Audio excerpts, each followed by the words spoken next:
राहुल ने अभी थिएटर छोड़ा था। उसका दिल अभी भी हॉरर फिल्म से तेजी से धड़क रहा था। उसके दोस्त सब अपने अपने घर चले गए थे, लेकिन राहुल का घर थिएटर से बहुत दूर था, इसलिए उसे अकेले चलना पड़ा। रात के 12 बजकर 30 मिनट चुके थे और जैसे ही वह खाली सड़कों पर चल रहा था, उसने एक अजीब आवाज सुनी। एक कुत्ता भेड़िए की तरह रो रहा था। उसका दिल तेजी से धड़कने लगा और उसने अपनी गति बढ़ा दी। अचानक उसने एक बूढ़ी औरत को देखा जो पानी के पंप पर झुकी हुई थी। उसकी छाया पास के झिलमिलाते लाइट में अजीब लग रही थी। उसने एक बार पीछे मुड़कर देखा कि वह उसकी तरफ घूर रही है। वह अगली गली में मुड़ गया, लेकिन वही बूढ़ी औरत वहां भी एक बंद दुकान के पास बैठी थी, फिर से उसे देख रही थी। अब वह सच में डर गया और तेजी से घर की ओर दौड़ने लगा।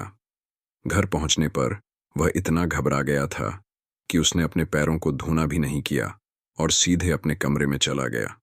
बिस्तर पर लेटते ही उसने सोचा कि डर धीरे धीरे खत्म हो जाएगा, लेकिन उसके चारों ओर अंधेरा और भी भारी लग रहा था। अचानक उसने देखा कि एक अजीब धुआं खिड़की से आ रहा है, धीरे धीरे उसकी ओर बढ़ रहा है। बचाओ, बचाओ, उसने चिल्लाया, लेकिन घर में कोई नहीं सुन सकता था।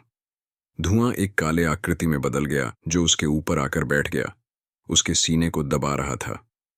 राहुल अपने बिस्तर के पास रखा एक गिलास उठाया और बेडरूम के दरवाजे पर फेंक दिया। आवाज सुनकर उसकी मां कमरे में दौड़कर आई। जैसे ही उसने कमरे में प्रवेश किया, छाया गायब हो गई और केवल एक ठंडी हवा उसके चारों ओर रह गई। राहुल, क्या हुआ? उसने पूछा। राहुल का शरीर पसीने से भरा हुआ था। उसका चेहरा डर की एक अभिव्यक्ति में जकड़ा हुआ था।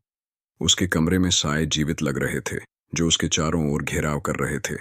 एक लंबे समय के बाद उन्होंने उसे आराम से लिया, उसे एक मुलायम कंबल में लपेटा जब तक कि उसकी सांसें धीमी नहीं हो गईं, और अंततः वह सो गया। लेकिन जैसे जैसे रात गहराई, एक असहज आवाज ने सन्नाटे को तोड़ दिया। एक गहरा गरजता हुआ स्वर जिसने उसके परिवार के दिलों में डर पैदा कर दिया। चौंकते हुए वे राहुल के कमरे में दौड़े। उनके दिल तेजी से धड़क रहे थे। जब वे दरवाजा खोलकर अंदर आए